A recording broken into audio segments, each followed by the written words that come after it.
যারা ফেসবুকে এসে ছবি ছাড়ে, ভিডিও আপলোড করে, বন্ধু বান্ধবদের সাথে আনন্দ উল্লাস করে, এরা কখনো ভালো মেয়ে ছেলে হতে পারে না।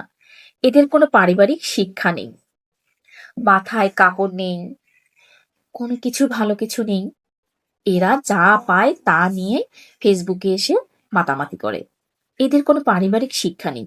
এরা যদি ভালো বংশের হতো, ভালো পরিবারের হতো, তাহলে ফেসবুকে এসে এরকম করতো না।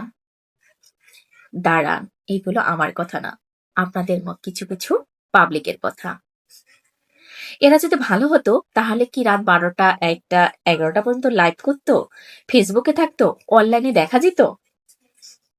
আচ্ছা, আমার সাদা মনে ছোট্ট একটা প্রশ্ন, যারা ফেসবুকে না হয় কাজ করে, ভিডিও করে, ছবি দেয়, তারা না হয় রাত 12টা, 1টা পর্যন্ত অনলাইনে থাকে, লাইভ করে, কিন্তু ওই ভদ্র মানুষগুলো কিভাবে জানে রে বাবা যে এই আপা, এই খালা, এই চাচি এত রাত পর্যন্ত জেগে আছে, অনলাইনে আছে?